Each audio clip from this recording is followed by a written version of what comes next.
রাতভর ইসরায়েলে দফায় দফায় ইরানের ড্রোন ও ক্ষেপণাস্ত্র হামলা, প্রতিরক্ষা ব্যবস্থা পুরোপুরি ধ্বংসের দাবি। তেহরানের অভ্যন্তরীণ নিরাপত্তা এজেন্সির কার্যালয় গুড়িয়ে দেওয়ার পাল্টা দাবি তেল আবিবের। যুদ্ধে জড়ানোর বিষয়ে এখনও সিদ্ধান্ত নেননি জানালেন Trump. Plan for everything, but we'll see what happens. Got a ways to go. They should have made the deal. I had a great deal for them. ইরানে হামলা চালিয়ে ধীরে ধীরে কাঙ্ক্ষিত লক্ষ্যে পৌঁছাচ্ছে ইসরায়েল, দাবি নেতানিয়াহুর। রাশিয়ার কাছে এখনো কোনো সহযোগিতা চায়নি তেহরান, জানালেন পুতিন। Оборонной сферы. Это второе. А третье, наши иранские друзья об этом и не просят.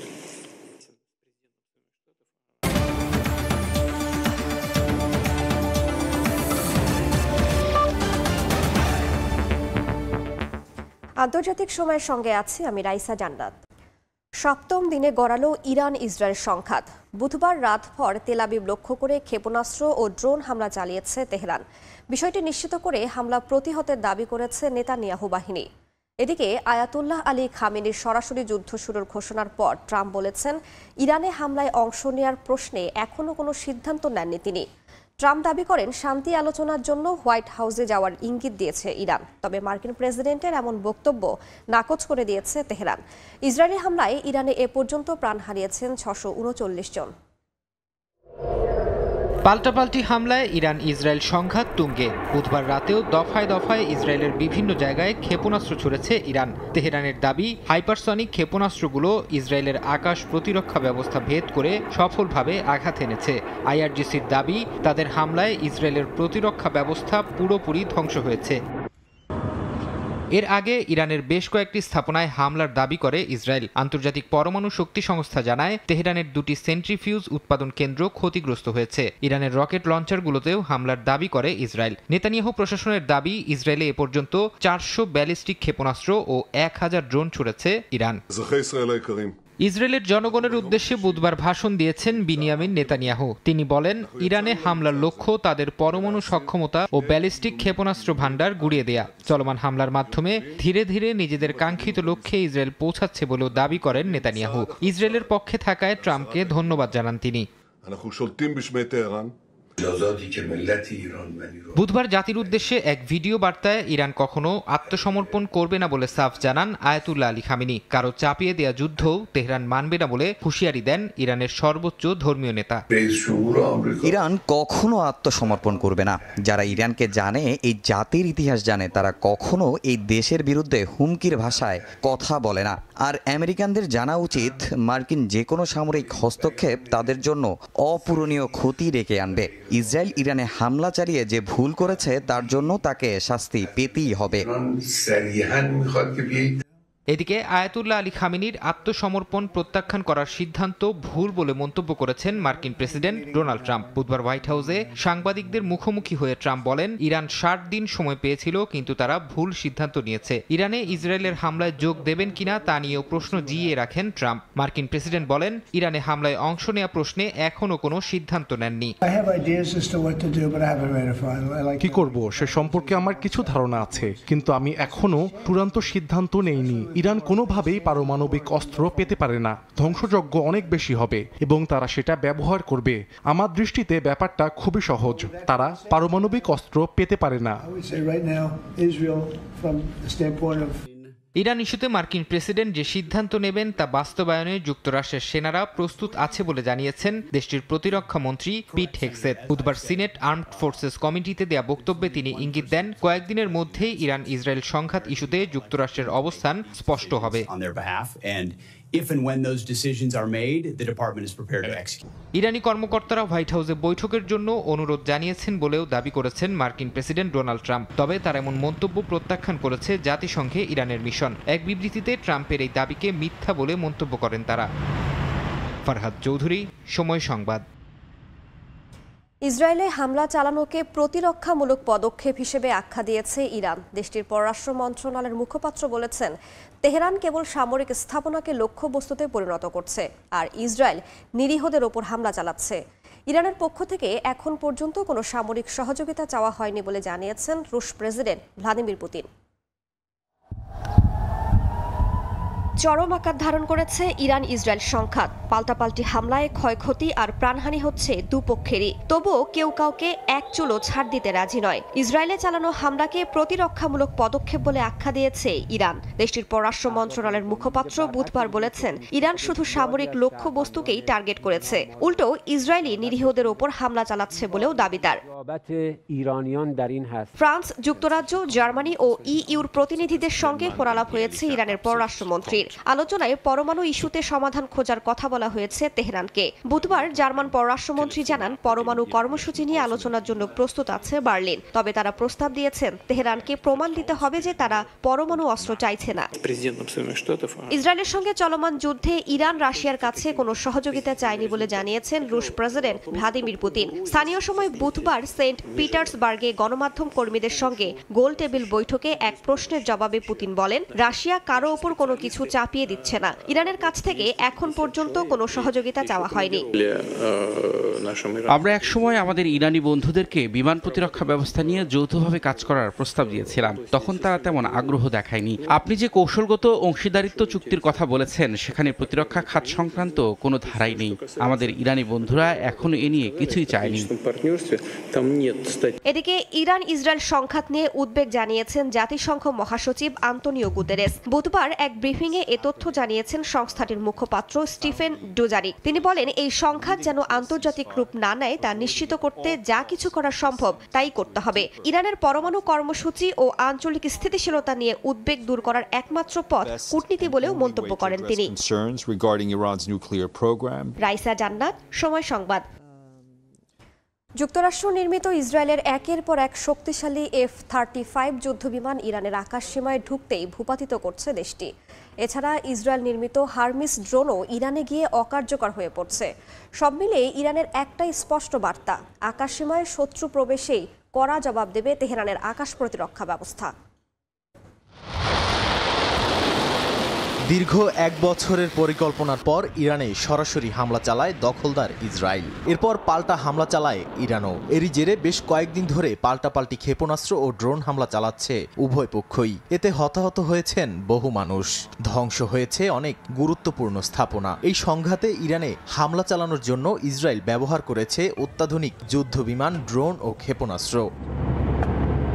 যদিও ইরানের দাবি মাত্র 24 ঘন্টায় 28টি শত্রু বিমান ধ্বংস করেছে তারা। এর মধ্যে অন্যতম হল ইসরায়েলি হারমিস 900 কোচাপ ড্রোন, যা ধরা পড়ে ইরানের কেন্দ্রীয় প্রদেশ ইস্পাহানে। $10 মিলিয়ন এই ড্রোনটি গুপ্তচর বৃত্তির উদ্দেশ্যে ইরানে ঢুকেছিল বলে দাবি তেহরানের। এই ড্রোন ভারত পাকিস্তান সংঘাতে দিল্লির হয়ে ইসলামাবাদে আঘাত হানলেও অকার্যকর হয়ে পড়েছে ইরানে।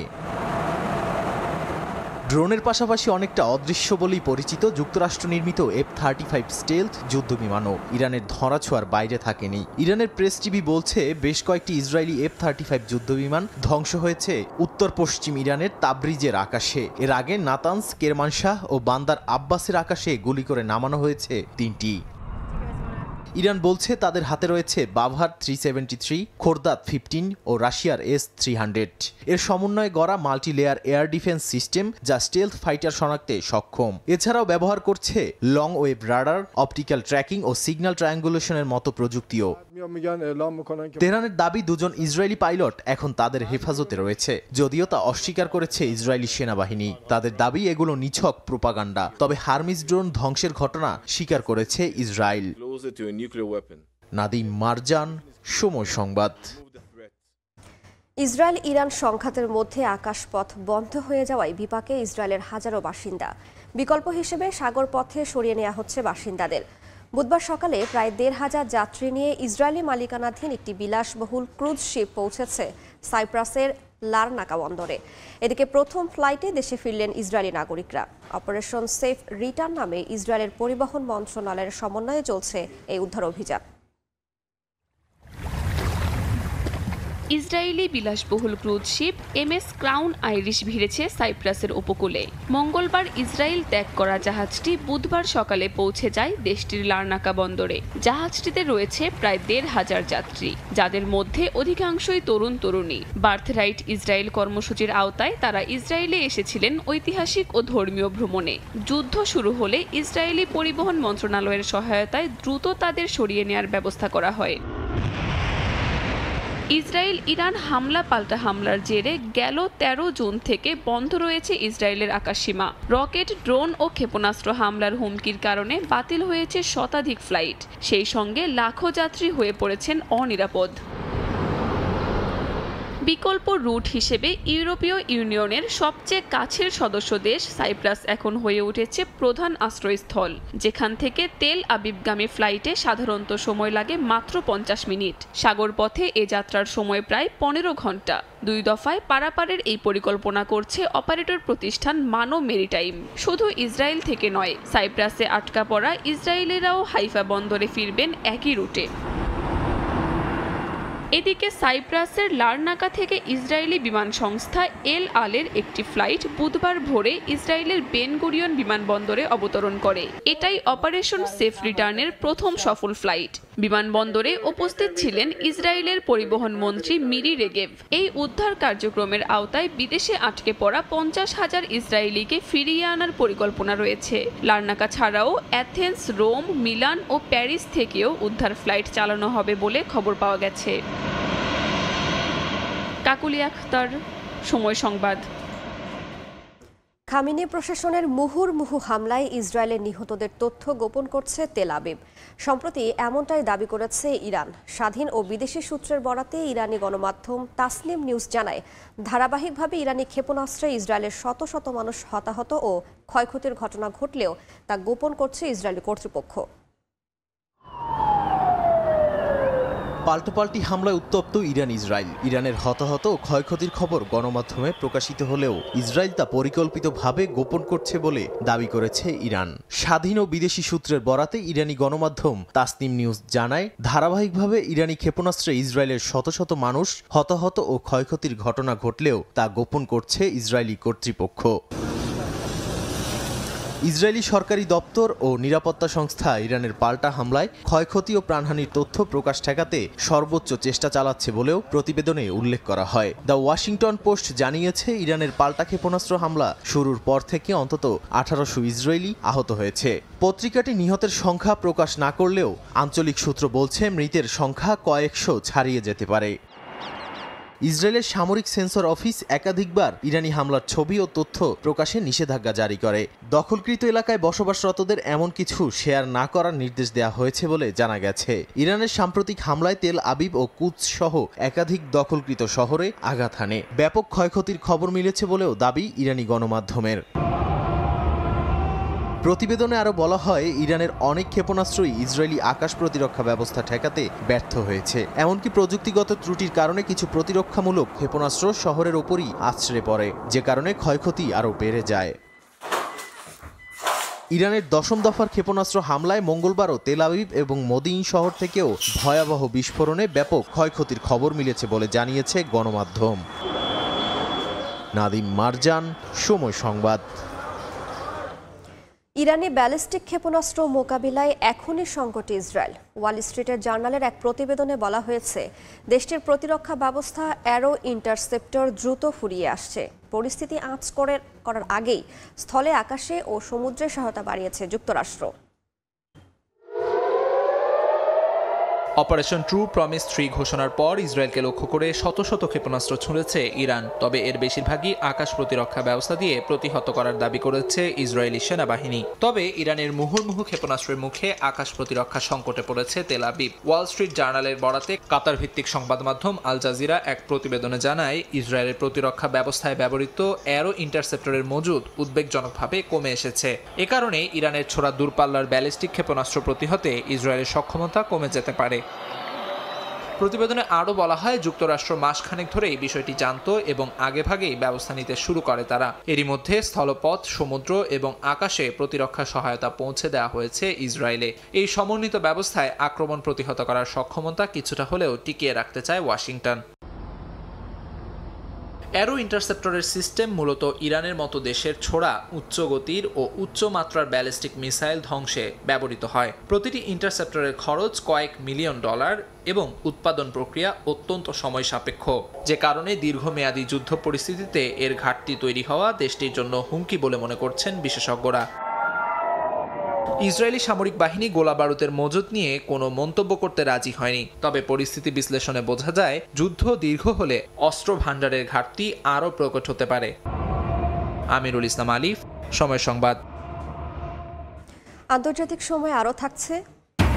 মোদির সঙ্গে ফোনালাপের পরও আগের অবস্থানে অনড় ট্রাম্প। আবারও ভারত পাকিস্তান যুদ্ধ বন্ধে মধ্যস্থতার দাবি মার্কিন প্রেসিডেন্টের। প্রশংসা করলেন পাক সেনাপ্রধানের।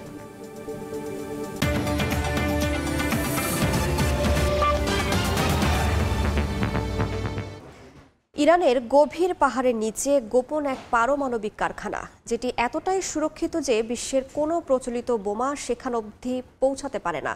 ফোর্ডো ফুয়েল এনরিচমেন্ট প্ল্যান্ট নামের এই রহস্যময় স্থাপনায় এখন হয়ে উঠেছে ইরান ইসরায়েল উত্তেজনার কেন্দ্রবিন্দু। উপগ্রহ চিত্র, গোপন নথি ও গোয়েন্দা তথ্যের ভিত্তিতে বিশেষজ্ঞরা বলছেন সেখানেই গোপনে পারমাণবিক অস্ত্র তৈরির চেষ্টা চালাচ্ছে তেহরান। ইরানের কুম নগরের কাছে পাহাড়ের ভেতরে অবস্থিত Fordow fuel enrichment plant.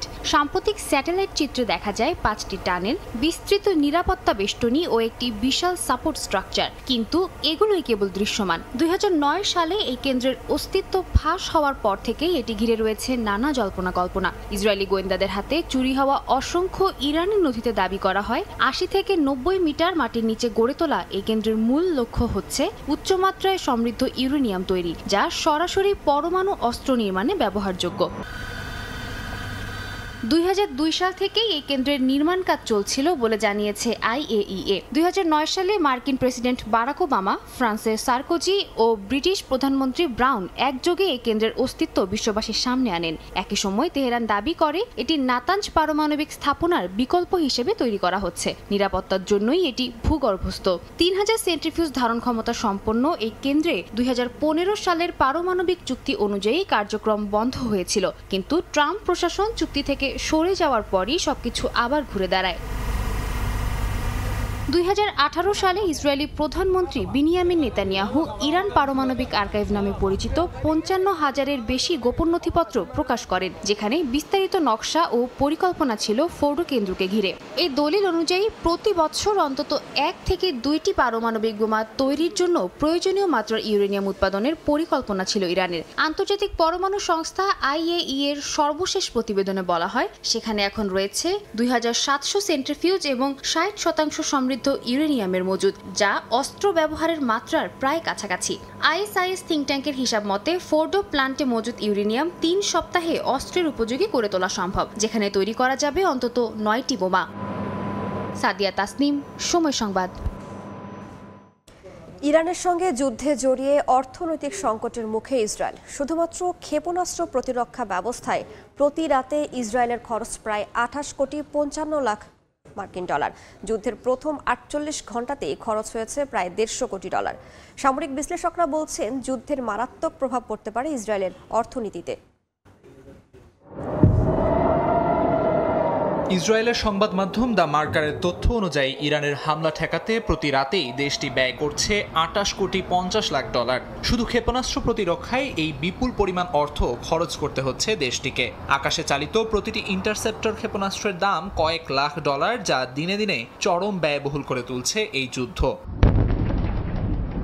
Israeli প্রতিরক্ষা বাহিনীর প্রধানের সাবেক উপদেষ্টা ব্রিগেডিয়ার জেনারেল বেম আমিনাহ জানান, এই যুদ্ধের সরাসরি সামরিক ব্যয় প্রতিদিন গড়ে 72 কোটি 50 লাখ ডলার। মাত্র 48 ঘন্টার লড়াইয়ে ইসরায়েলের খরচ হয়েছে প্রায় 150 কোটি ডলার, যার অর্ধেকই খরচ হয়েছে প্রতিরক্ষায় আর বাকিটা হামলায়। প্রতিটি রকেট, ড্রোন প্রতিরোধে ব্যবহৃত প্রযুক্তি যেমন আয়রন ডোম, ডেভিড স্লিং সবকিছুই অত্যন্ত ব্যয়বহুল।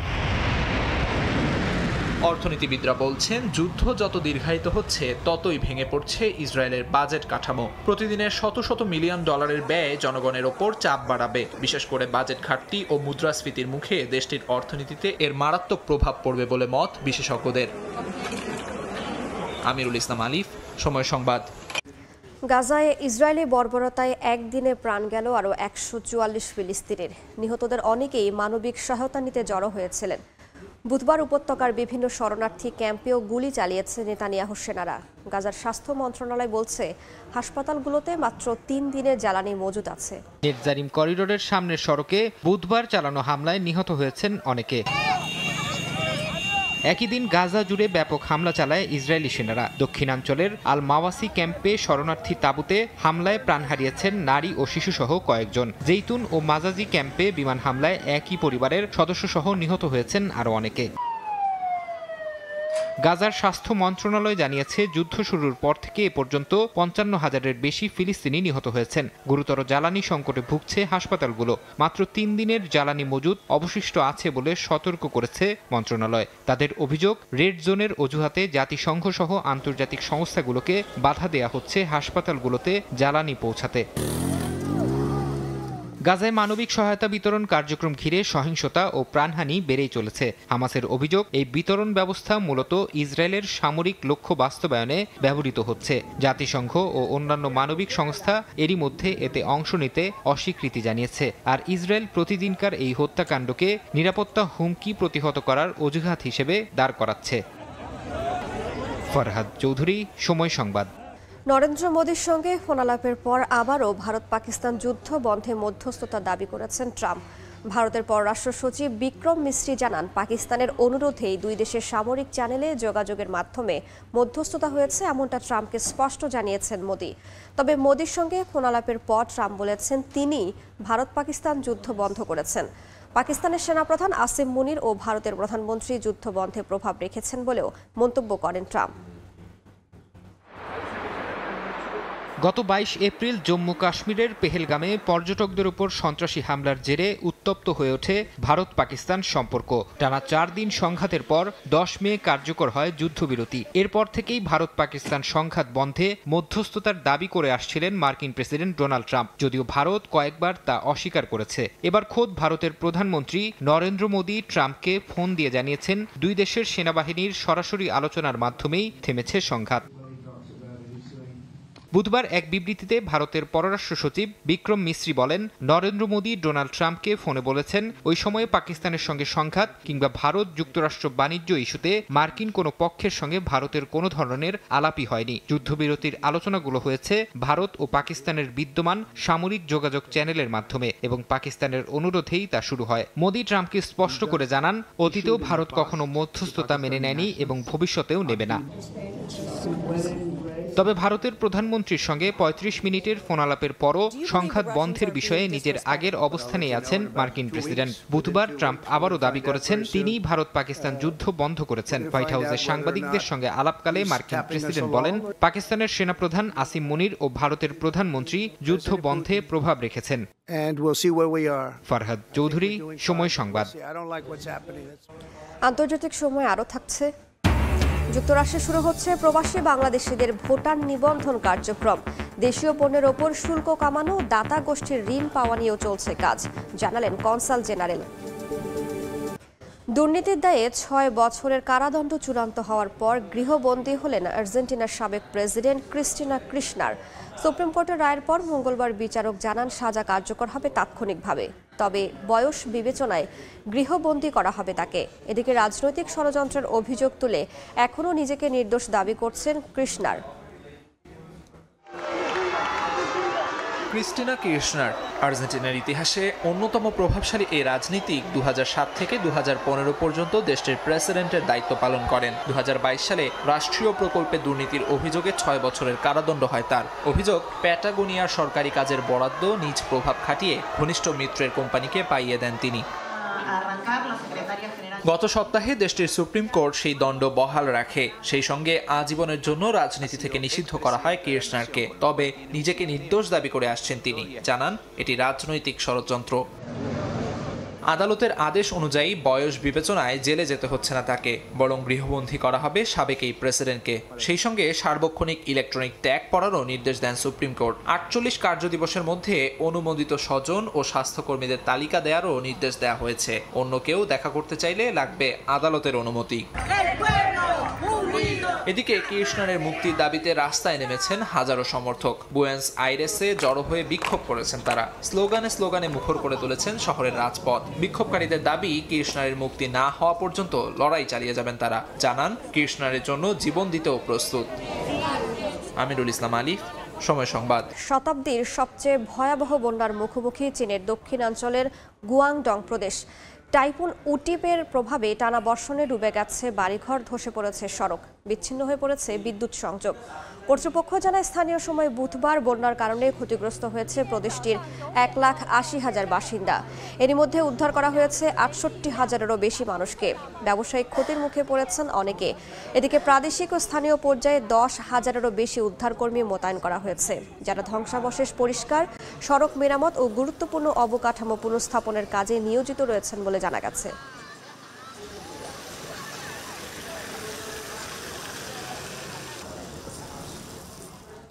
ইন্দোনেশিয়ার মাউন্ট লেউতবি লাকি লাকি আগ্নেয়গিরিতে আবারও ভয়াবহ অগ্নুৎপাত হয়েছে। স্থানীয় সময় মঙ্গলবারের এই অগ্নুৎপাতে আকাশে ছাইয়ের স্তম্ভ উঠে যায় 10 কিলোমিটার পর্যন্ত। উত্তপ্ত ছাই ও ধুলায় ঢেকে গেছে আগ্নেয়গিরির আশপাশের গ্রাম ও রাস্তাঘাট।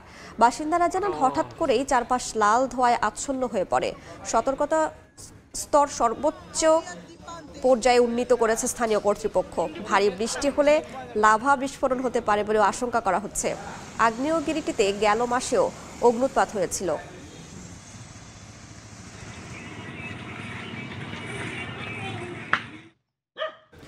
যুক্তরাষ্ট্রের ওকলাহোমায় শক্তিশালী টর্নেডো আঘাত এনেছে। স্থানীয় সময় মঙ্গলবার রাতে অঙ্গরাজ্যটির বিভিন্ন এলাকায় টর্নেডো দেখা যায়।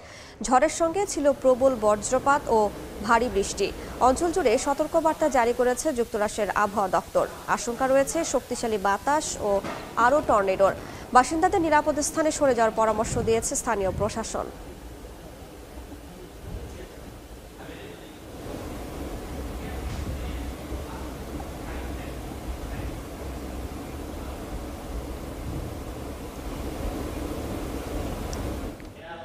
ভারতের গুজরাটে বন্যার পানিতে একটি গাড়ি ভেসে যাওয়ার ঘটনায় 3 জনের মৃত্যু হয়েছে। স্থানীয় সময় মঙ্গলবার 9 জন যাত্রীসহ একটি গাড়ি প্রবল স্রোতে ভেসে যায়। পরদিন উদ্ধারকারীরা নদী থেকে 3 জনের মরদেহ উদ্ধার করে। বেঁচে ফিরেছেন 2 জন, এখনও নিখোঁজ রয়েছেন বাকিরা। উদ্ধার কাজ অব্যাহত রয়েছে বলে জানিয়েছে স্থানীয় কর্তৃপক্ষ। ভারতে কৃষি নির্ভর বিশাল জনগোষ্ঠী বৃষ্টির ওপর নির্ভরশীল হলেও অতি বৃষ্টিতে দুর্বল নিষ্কাশন ব্যবস্থার কারণে প্রায়ই দেখা দেয় ভয়াবহ জলাবদ্ধতা ও বন্যা।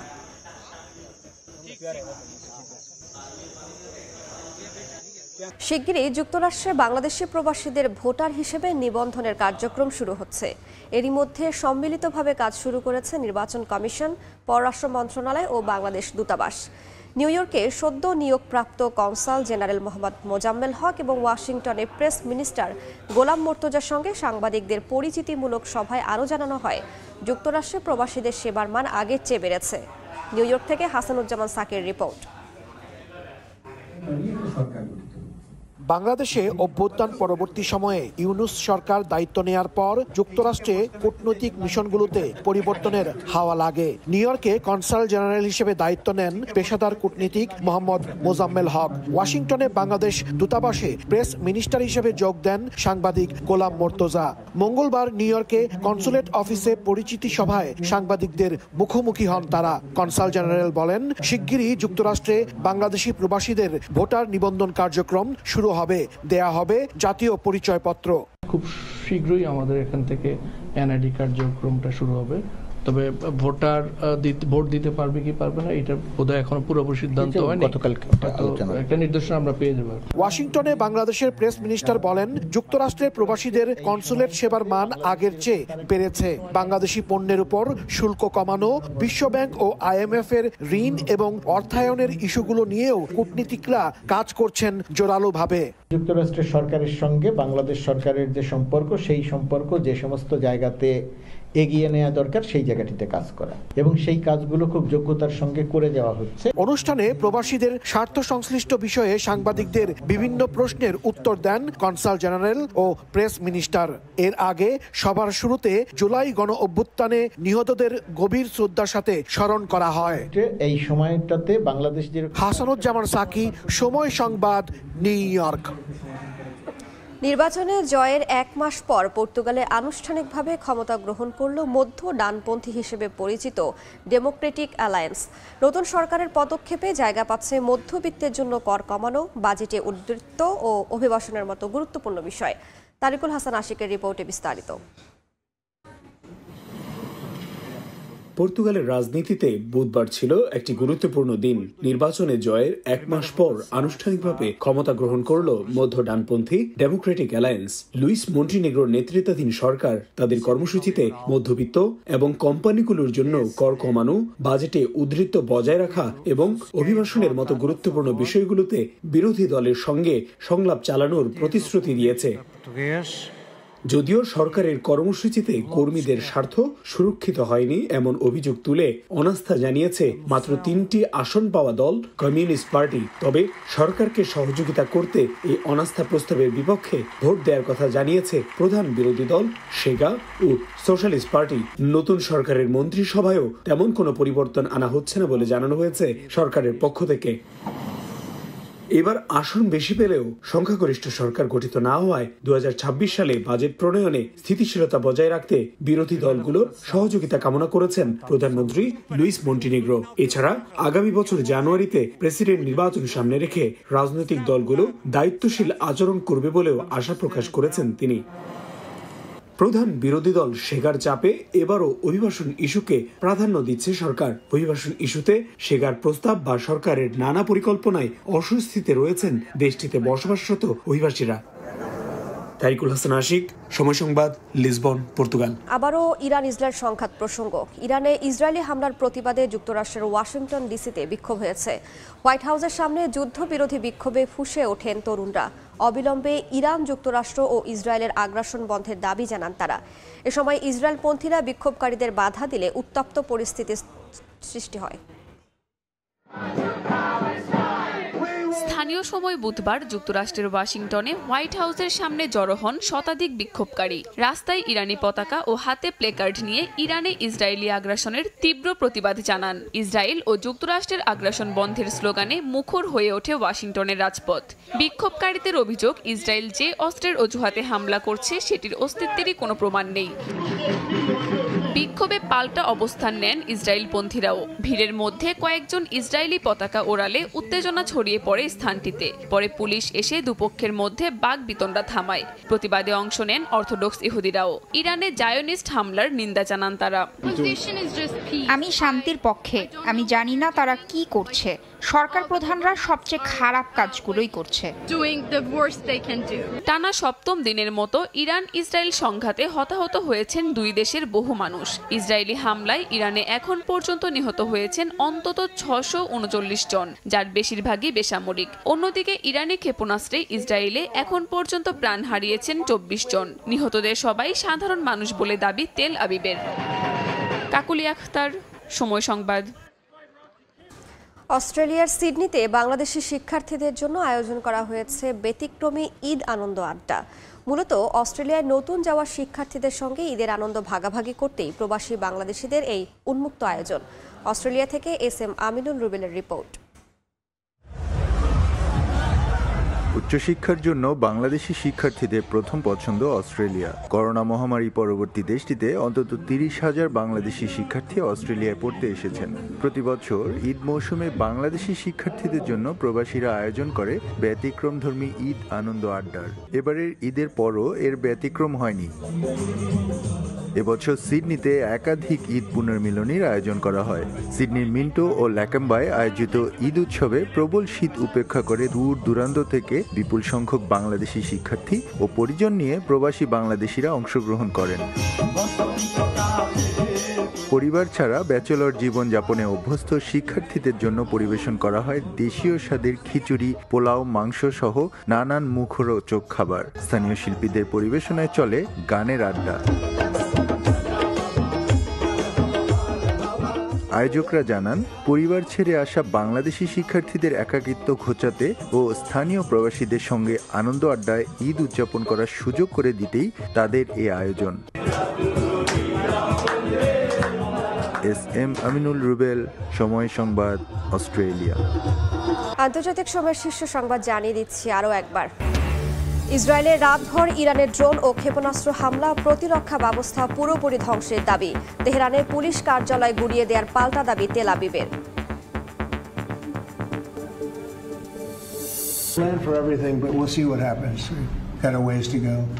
They should have made the deal. I had a great deal for them. যুদ্ধে জড়ানোর বিষয়ে এখনো সিদ্ধান্ত নেননি জানালেন ট্রাম্প। ধীরে ধীরে লক্ষ্যে পৌঁছাচ্ছে ইসরায়েল, দাবি নেতানিয়াহুর। এখনো কোনো সহযোগিতা চায়নি তেহরান, বললেন পুতিন। এবং মোদির সঙ্গে ফোনালাপের পরও আগের অবস্থানে অনড় ট্রাম্প। আবারও ভারত পাকিস্তান যুদ্ধ বন্ধে মধ্যস্থতার দাবি মার্কিন প্রেসিডেন্টের। প্রশংসা করলেন পাক সেনাপ্রধানের।